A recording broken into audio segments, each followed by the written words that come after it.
I saw this clip, right? And I think this is a legendary clip to talk about because it features the one and only Ricardo Villalobos playing at Caprese Festival in Switzerland. It's incredible because I don't think I've seen a higher number of fucking hugs behind the DJ booth than this particular set here. It's about 2 hours long. It's from the legendary, rave scene documentarian Luca Dia. In the same sort of realm as like Fraud 909, but unfortunately Fraud 909 passed away, I think during COVID, so RIP to him. Legendary rave documentarian as well. But Luca Dia is still out here documenting all of these amazing raves around the world, mostly around like deep house, tech house, minimal, that kind of scene, and mostly around the legends, right? The Ricardo Villalobos and shit, and all this other malarkey as well in between. So Ricardo Villalobos enters the stage on the left and you see him coming. And what's really funny about this entrance is that it reminds you of how he entered when I saw him at Fabric. So when I was at Fabric maybe a couple of years ago, and I saw Ricardo Villalobos playing, and one of the things that stands out about when Ricardo Villalobos arrives is that you can tell he's arriving because there's a whole gaggle of like hangers on, clout shakers, chasers, dick suckers, groupies, managers, team, whatever. There's a whole gaggle of people who are literally behind him, following him like lemmings. Whenever he stops, they stop. Whenever he moves, they move. It's fucking hilarious. And the thing that makes it hilarious is that he's such a energetic, open person, loving, whatever, tactile. He's always stopping every 2 seconds to give someone a hug or to talk to somebody. So they're kind of trying to follow him in, but he's stopping every 2 seconds. So it's hilarious. So watch this clip as he comes in from the left-hand side.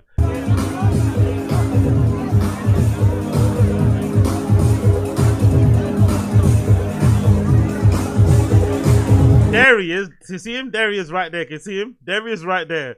And don't be confused. There's a bunch of people around him wanting to get near so they can follow him in the DJ booth. I guess it's a little bit of a game, a little bit of a hustle. Maybe if you just follow him, if you're not part of the team, you can kind of slip in. I don't know. But it's just hilarious. Keep watching.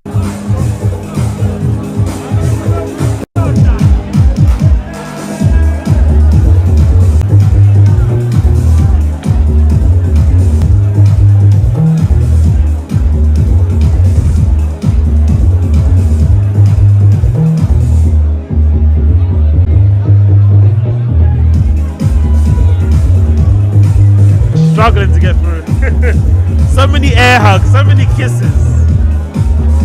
The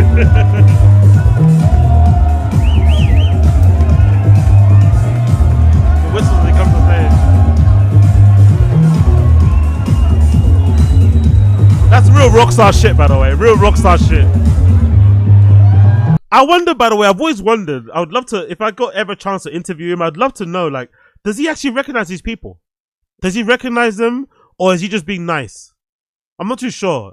Because there's so many hugs, there's so many kisses, so many fucking little conversations. It's just insane the amount of times people are like, hey. Surely he doesn't remember all of them. He DJs like every fucking day, basically, all around the world. Surely he doesn't remember every single face.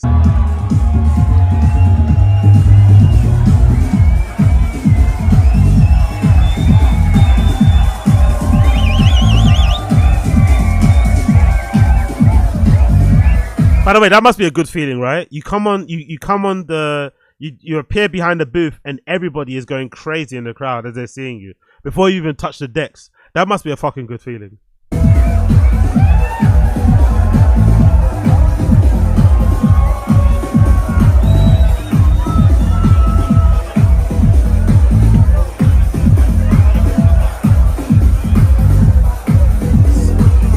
Another hug, obviously that's with Raresh. Raresh, I'm a bit of a hater of, I'm not gonna lie. Great DJ, great producer, but I have a bit of a dislike for Raresh because he has this thing where he essentially copies Ricardo Villalobos' mannerisms. Even his haircut, the way he moves, the way he plays. It's a bit gross, I'm not gonna lie. I know Ricardo is really big in Romania, that's where Raresh is from. That whole minimal sound is huge over there, Sunways Festival, RIP. But to copy another man's mannerisms and playing style and everything's a little bit too much for me. Like, he even dances like fucking Ricardo. It's flipping odd behind the booth, but another hug. Another fucking hug.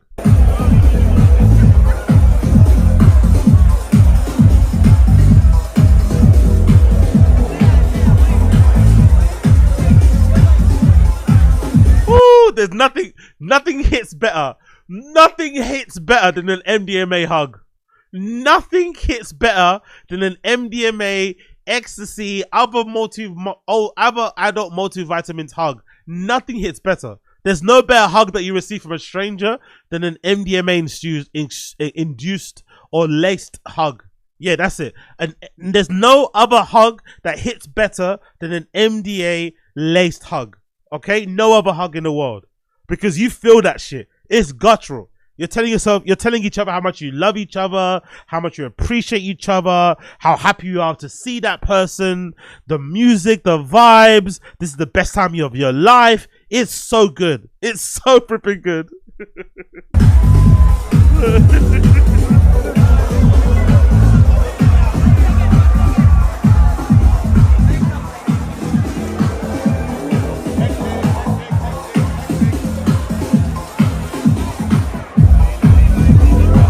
The only bad thing about it is that it doesn't last forever. And there's nothing worse than an MDMA crush. MDMA crash, sorry. Crush as well, but a crash.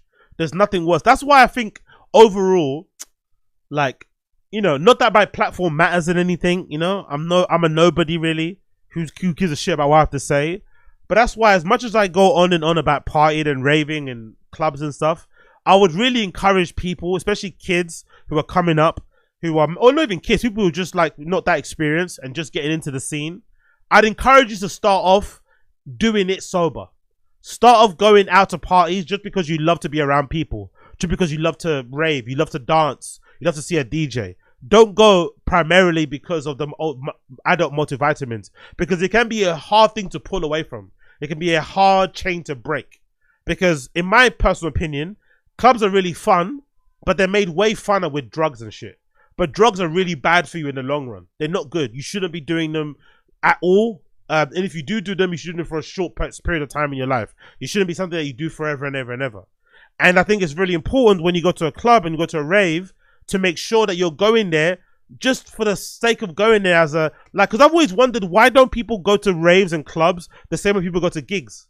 Like, I've been to see a load of bands. I've been to see a load of artists just on a fucking Red Bull. Just on some tap water and shit. And that's perfectly fine. But for every reason, when you go to a club, it's kind of like you get this feeling, maybe it's just, you know, peer pressure, maybe just the vibe, the culture around it, that you have to be in the toilets, you have to be doing bumps, you have to be doing adult vitamins. And you don't have to do that at all. You can experience and get that feeling that I'm talking about, hugging people and being around people. Because one of the things I used to really enjoy was to be in the smoking area. I don't even smoke. I'd have a lighter on me, so if anybody asks for a lighter, I could help them with one and then spark up a conversation that way, pun intended, right? All those things are really fun. You don't need to be high off your head, because in the long run, it's a little bit lame. I'm not going to lie, it's a little bit lame. So as much as I enjoy it, I'm not one to really encourage it.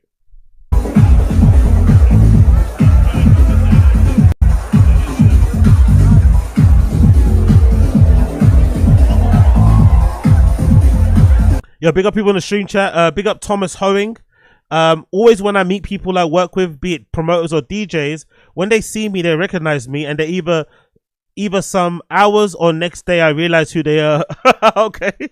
Also, next day after. Okay, big up Thomas Hoeing. But always act like they are best friend. Okay, cool. To be fair, that's just polite. That's just polite thing. The problem is, I think, with a lot of people, especially fucking DJs, right? They have some of the biggest egos in the world. Honestly, I swear to God, all of my bad, quote unquote, celebrity experiences have come with DJs.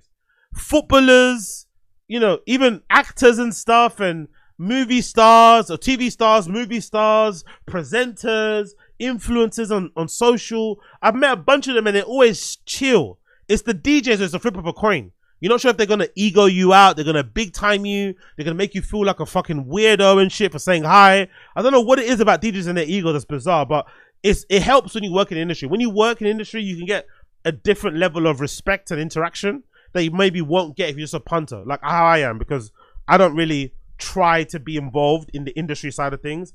I want to experience everything just as a regular customer because I don't really care about being involved in the behind the scenes shit, right?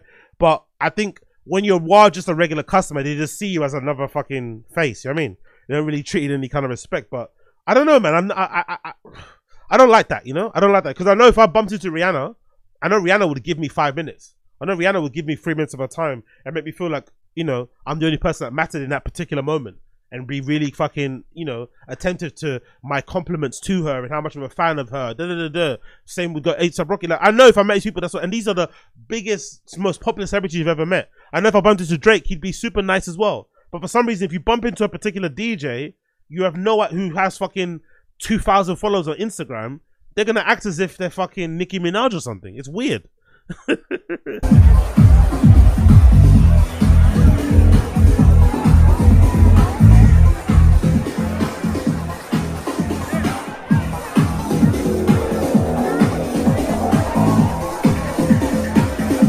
Look at the hugs. Honestly, maybe I'll go through this like a dork that I am, because I'm an absolute dork. Maybe I'm going to go through this. Maybe on Kick I'll do it. And I'm going to note down or count the amount of hugs. This might be the world record for hugs behind the DJ booth. It's fucking incredible. But to be honest, to be fair to Ricardo, one of the things I love about him and his ambiance and his fucking legend is that because I'm not a big fan of this shit. I'm not a big fan of people standing in the booth. I hate that. I prescribe to the Berlin Berghain way, where the DJ booth is for DJs. In Berghain, in Panel Bar, no randoms are allowed in the booth. No randoms. Even girlfriends, no one's allowed in there. Only DJs are allowed to stand in the booth. Everyone else stands on the fucking dance floor. That's what it's for. But if you're gonna turn the DJ booth into the quasi VIP area, have fun, man. Party, dance, have a good time. So the one thing I do like about Ricardo's scene and that whole clique of people is that the people in the booth are actually having a good time. They're not just there trying to catch videos or trying to look cool or important and shit, or trying to look down on the people on the dance floor or whatever. They're actually having a good time, from what I can see in this clip.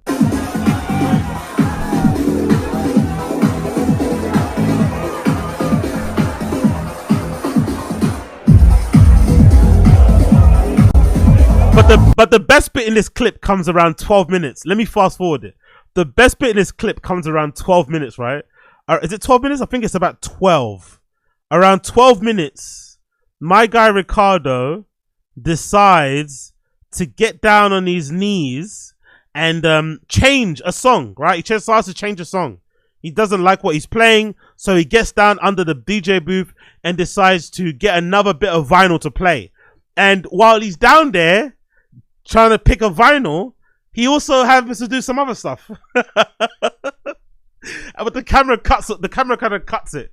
The Luca Dia kind of edits it out, so you don't see what's happening, but you can get the gist of what Ricardo's doing. It's fucking legendary. There's Ricardo there in the striped top on the right. There's Ricardo Villalobos right there in the striped top on the right.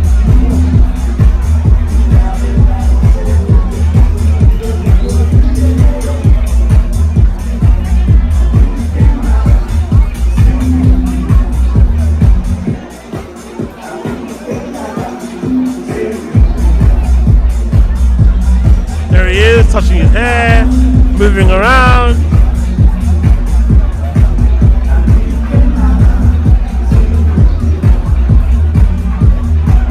But checking about maybe watch this back again before we see the clip. Actually, I'm wondering, because I'm starting to notice a lot of my own things, my own tics and stuff, and I'm starting to notice, like, you know, maybe I do have undiagnosed ADHD because of the amount of times I can't sit still and I'm always moving and stuff. And sometimes when I'm always kind of moving around, I can kind of look like a nitty. You kind of look like a bit of a crackhead, right? When you're doing all that sort of stuff. But I'm recognizing a lot of my same tics in Ricardo. So I'm wondering, am I a crackhead, or do I have ADHD like Ricardo Villalobos has? Because he's also not stopped moving. He's always like, you know, there's always something going on. His hair is this, is that. What's actually going on here? And there he is. He bends down.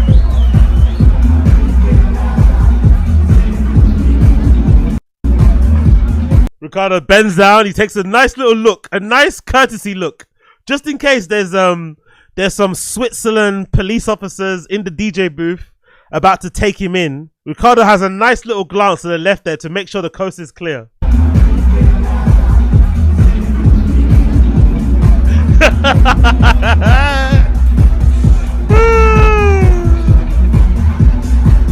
I don't know about you, but looking for vinyl, I've never checked my shoulders to look for vinyl. When you're looking for records, you don't really check your shoulders, do you? You usually just get your song. There There he goes. Pulls out a little wallet. Ooh. That looked like a fat bag, didn't it? Okay, then he cuts it. Then Lucadia cuts it, of course. That looked like a fat bag. That was a little. That's a professional. That's a professional. That's a party kit. That's a party pack, party kit. Some party tool, paraphernalia that he's got in his bag that he flips open, and then Lucadia cuts it, so you don't really see what happens next. But you get the gist. You get the gist there. You get just exactly what's going on. But then it also made me think about like my level. My level of DJing has been so low over the years. Hopefully in time, inshallah, it will get higher and I'll be playing on these type of stages.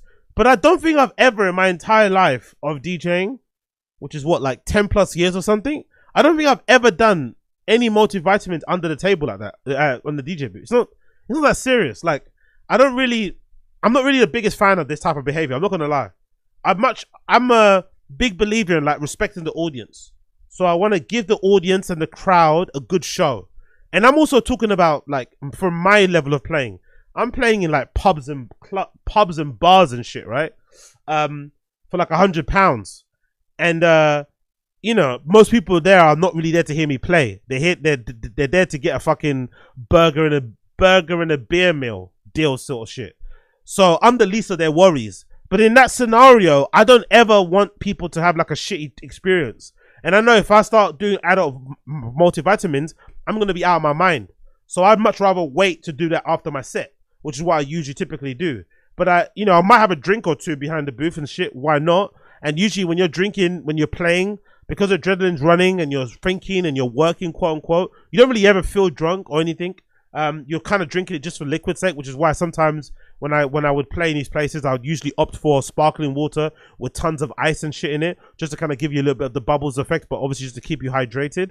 But I don't think I would ever be ready or ever in a position where I'd be comfortable to do any adult multivitamins while I'm playing, because I don't want it to ruin the set. I don't want it to kind of fuck up the ambience, because I know if I did, it would go a bit left. And I remember Joey Diaz saying something as well before when he was doing comedy, which is really true.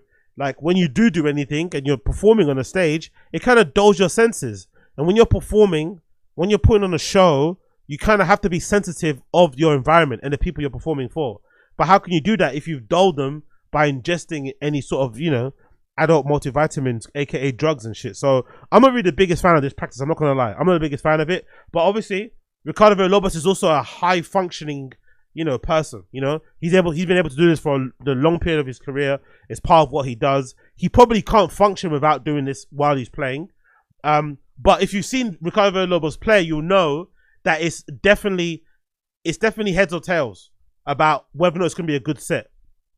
Like I've heard stories of Ricardo playing in like smaller. It's usually I usually hear these stories from other people secondhand. I'm not sure if they're true or not, but I usually hear these stories from people where Ricardo plays in like smaller towns, like he goes to Leeds or something like that. And I've heard of him going there and getting so fucked up that people have to hold him up behind the booth, or he doesn't play at all and somebody else plays instead.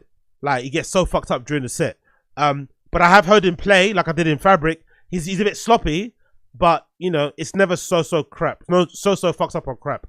But I wouldn't want to ever, run that risk by doing anything. So I'll just leave it to do something at the end of the set, which is also a nice reward. After you finish playing, after you got rid of all the nerves, you put on a good show, people are giving you a high five, they're giving you nice compliments, maybe the promoter said something nice to you, or you just feel good about the set in general. Maybe if you want to treat yourself to something cool, no problem. A little bump ski is all good. But I think doing it during the set is a little bit too much for me personally.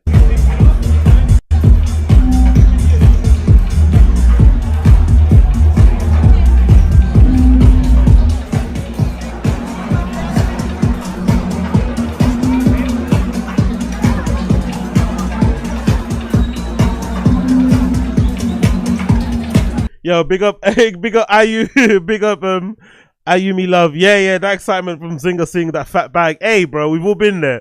That fat bag is for the treats. That's a fat bag from a DJ salary. That's a DJ salary. Like he's getting, I don't know. Let's imagine Ricardo Villalobos gets paid what? 10 grand per set, right? Let's see. How much does Ricardo Villalobos pay? How much does Ricardo Let's see what insert says. Ricardo Villalobos. I'm assuming it's not even a Reddit thing here. Everyone makes fun of Villalobos, but this is a gen. Okay, cool. I don't know. Let's say he gets paid 10 grand per set. That's where that's a 10 grand budget. You know what I mean? That's a 10 grand budget. The only bummer about playing at that level is that you get paid via invoice. That's the only thing that's a bummer. So when I do eventually make it to the levels of playing that professional level, that's the only things I'll be annoyed by. Maybe if you're big enough, you can request them to pay you in cash, but that's a really annoying thing. You have to always invoice shit, and if you know anything about invoicing for stuff like this or companies in general, it always takes an age. And the annoying thing about invoicing for payment is usually it takes so long that when the money does eventually come in, you're having to pay off so many debts and bills that you end up running through all that money quicker than if you got paid on time, you know? So even though you might get paid 10 grand per set, maybe all the money comes in one chunk at one point, but then you run through it way more if you got paid 10 grand after a set. But when you do get it, you can definitely go crazy with adult vitamins.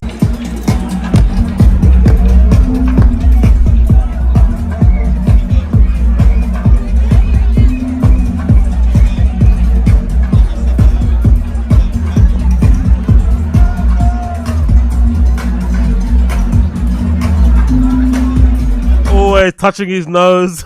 I love Ricardo.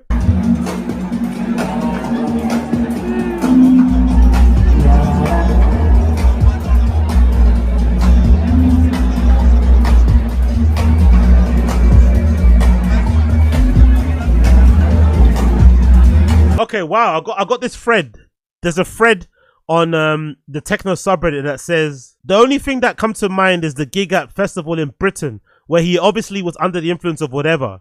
Rumors that he's a dick for cashing in 50 grand. So this is 3 years ago. Somebody 3 years ago on the Reddit said that Ricardo Villalobos gets paid 50 grand to perform per set. So you know that multivitamin bag is fat.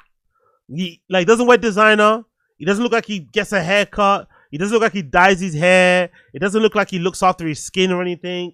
It doesn't look like he drives Lamborghinis or Bentleys and stuff. All his money probably gets spent on private jets and on fucking fat bags of gear.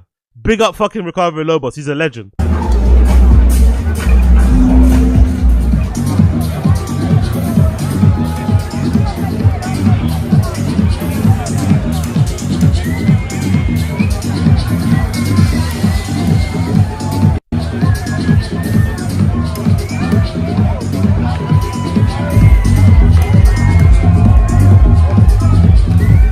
I love the cheers he's getting as well, by the way. I'm going to skip forward a little bit, but that's basically what I want to talk about with this one. The only annoying thing about the Ricardo Villalobos situation, actually, let me just skip a little bit ahead. Let's skip ahead maybe mine. Where is it? Let me skip ahead here. More hugs.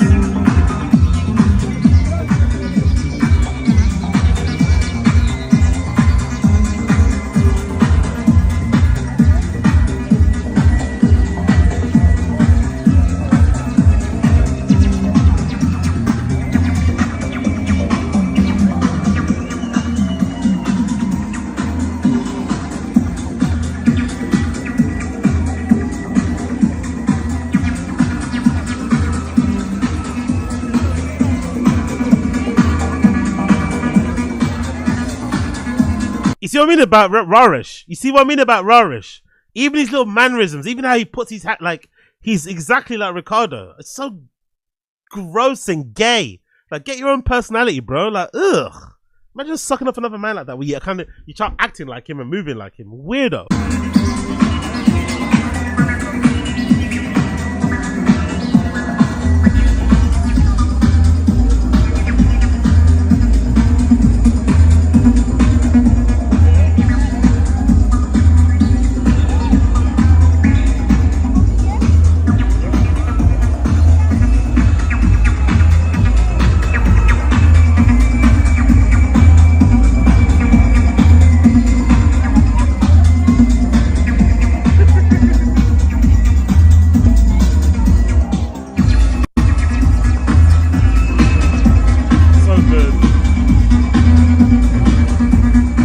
What's that? Another gear? I don't know.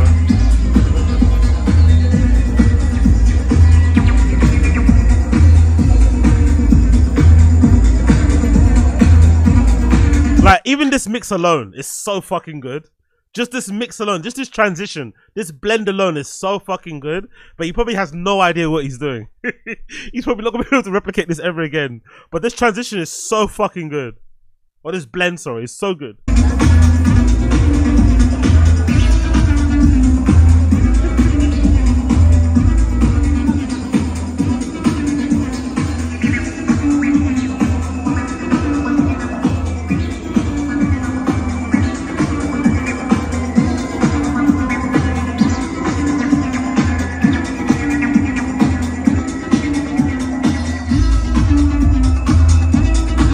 Hey!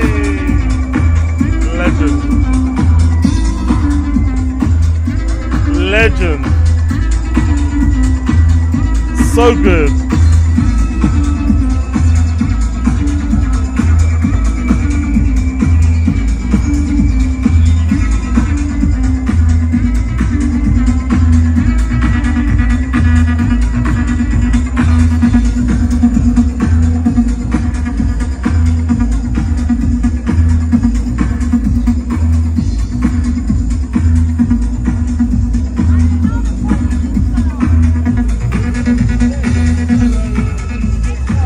More hugs, more handshakes, more kisses, more.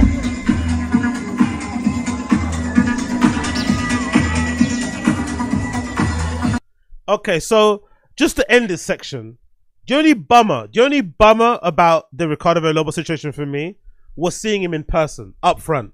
Because I had the privilege, I had the luck, I had the, whatever else it may be, to be in the Fabric Green Room one time, and seeing him up close and personal was different. I'm not gonna lie, it didn't hit the same. Like, I fell in love with this guy from years ago while watching clips of him on YouTube, performing all around the world, playing and being this fucking DJ rockstar guy.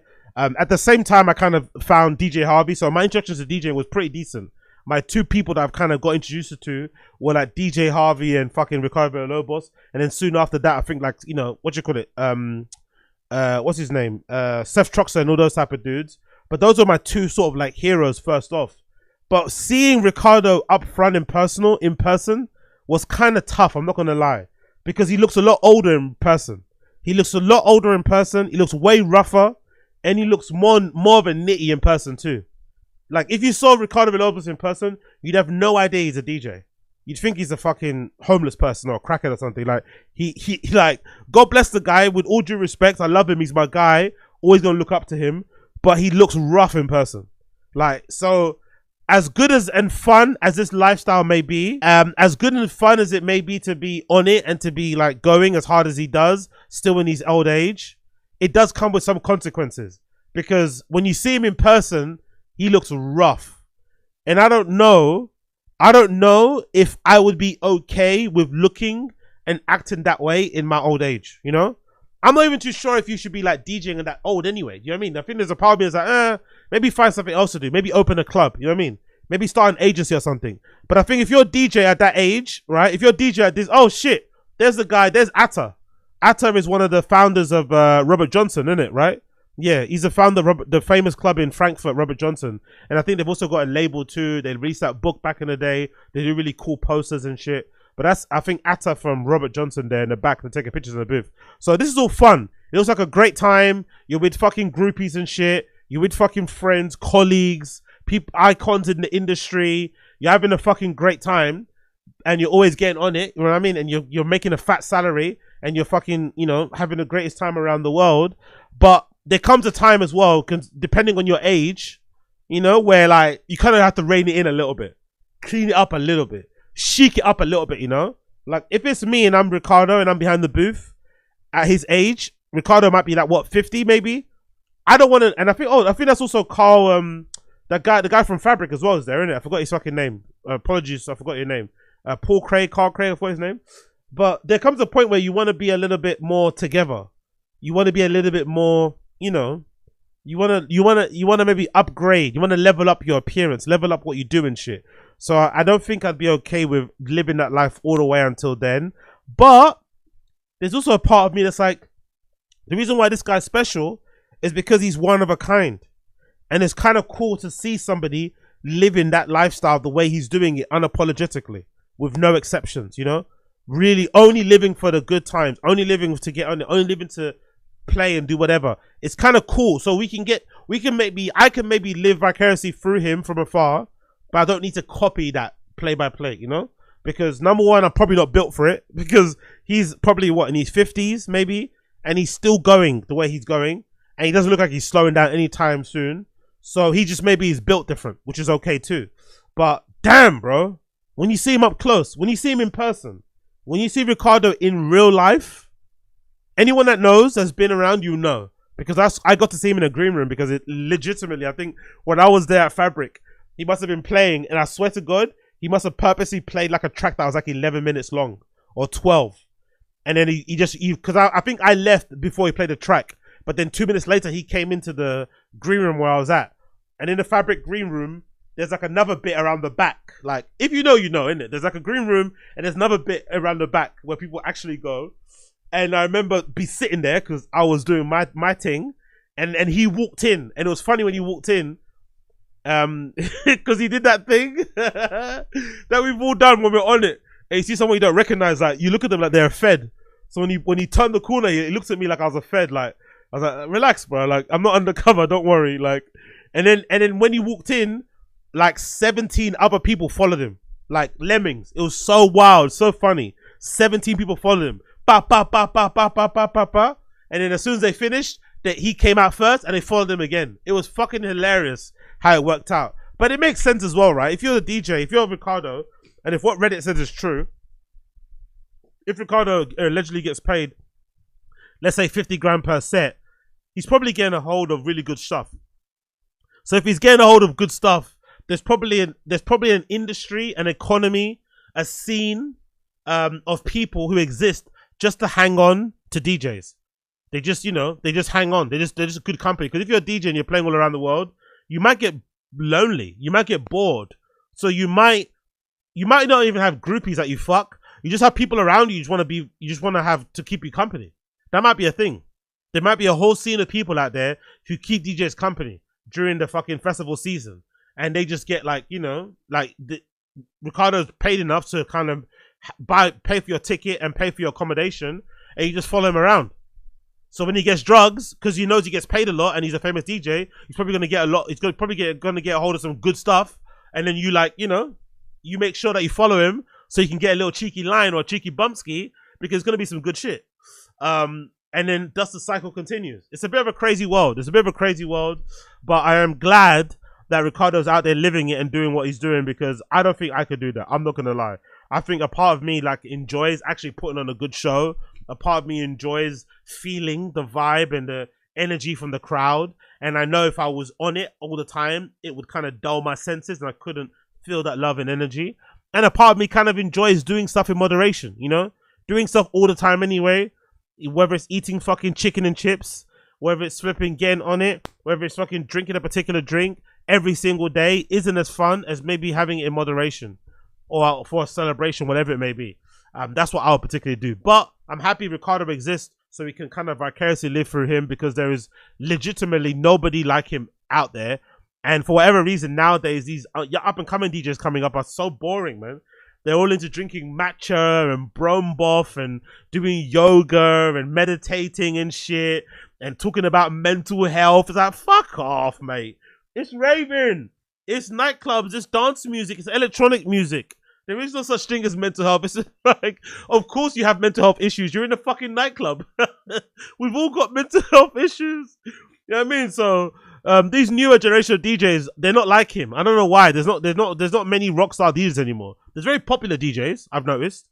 Very, very popular. Probably DJs who are way more popular than Ricardo will ever be. But the rockstar DJ, the one that you kind of look at and think, whoa, man, that guy's living like a really alternative lifestyle, like different, you know what I mean? Like doing things that, doing things their way, going to all these far-flung places to play music in front of these diehard fans, like incredible. It doesn't exist. And it's a real shame, because I think that's an integral element of nightclub, of like clubbing and shit. It's going to see a rockstar DJ who kind of is a little bit all over the place, maybe clangs a bit, maybe fucks up the selection a bit, but puts on a show, you know what I mean? As opposed to these guys now who are like technically very proficient, can like blend two things effortlessly with no fucking clanging, with no fucking crazy beat match, like all beat match, all everything done particularly well. But then you lose a bit of the spontaneity, you lose a bit of the fucking freestyle, a little bit of the creativity, you know what I mean? Because everything is done so fucking well at such a high level. But it's also boring because the person just wants to go back to the hotel room and do fucking push-ups. No, brother, do fucking bumps. I just started this saying I'm not promoting people getting on it, but now I'm saying I want more dudes to do more things. I don't know. But hey, big up Ricardo, big up Blood Clot Ricardo. Big up Young Old Vibes. Yeah, exactly. I hate invoicing because if I don't get my money, it's going to be a problem. Yeah, I feel like the invoicing issue, in my opinion, I think it's a big problem depending on the industry you're in. But I feel like in the UK, it's really bad.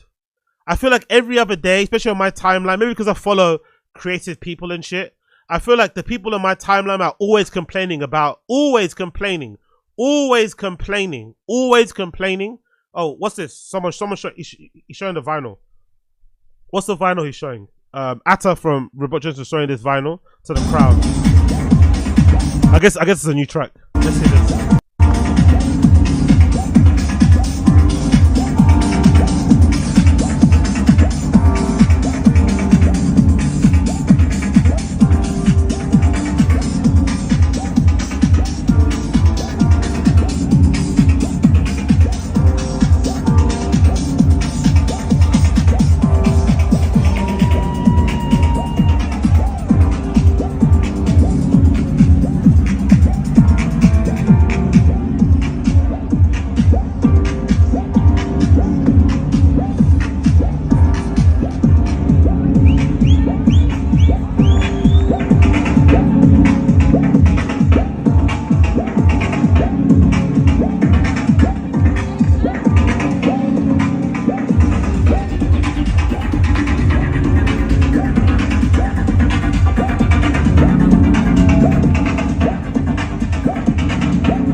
I know this is a recording of a pretty long set, but just listen to this now.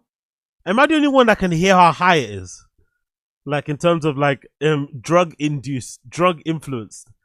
It kind of sounds like the type of thing where if you're playing it to yourself and you're on it, you're gonna enjoy it. But it's not really a set you think a crowd's gonna enjoy. That's the problem with Git. I've just noticed it's playing. I was like, what the fuck is he playing? You know, it's not a particular set that you would play to get the crowd jumping, the crowd going.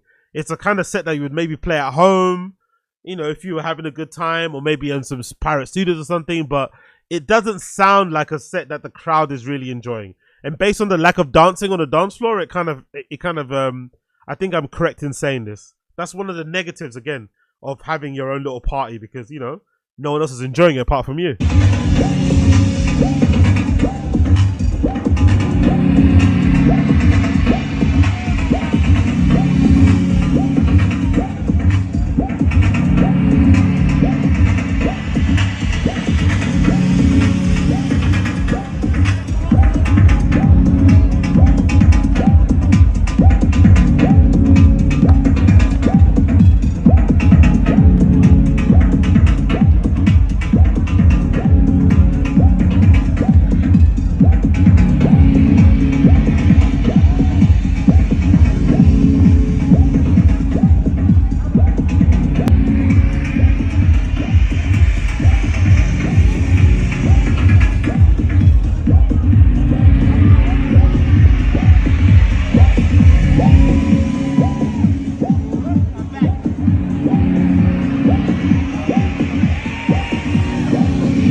Anyway, that's where I'm gonna end it. Big up Ricardo Villalobos, big up Rarish, big up Luca Dia. Fucking great channel. Check them out if you want to have more viewing of this sort of like, you know, rave cataloging documentary shit that he does. It's fucking amazing. Oh yeah, big up Younger Vibes. But I said about invoicing, to end the invoicing. I feel like for some reason on my timeline, I see way more people complaining about it in the UK. Maybe my timeline is I'm biased because I follow a lot of people from here. But I feel like a lot of people maybe in my timeline or maybe within my little niche of like people who are into like fashion, design, art, music and shit. I feel like all those people are the ones complaining about invoicing. Maybe in other industries, invoicing is a cinch and everyone gets paid on time. But I feel like across the board, invoicing is just a ball ache. No matter how much you put those fucking terms of payment in bold, or you make it in big font, or you put it in color, people always pay late. And when I heard a lot of these DJs play via invoicing, it's like, ugh, I don't know about that, man. Especially if you're having to pay for your flights and shit or whatever. Oh, yeah. That gets a bit tricky. Big up King Bayu. Yeah, I think the Crackhead Angels speak to him in the state to tell him what to play. Big up King Bayu. Big up Thomas Hoeing, man. I've seen everyone except him. A friend told me once he bought the same stuff at the place as him. They were in the same room testing stuff, but that's in Berlin. Really? Oh, nice. Good to know he tests his stuff. Big up the testers. Big up the testers out there. Big up the blood clot testers out there.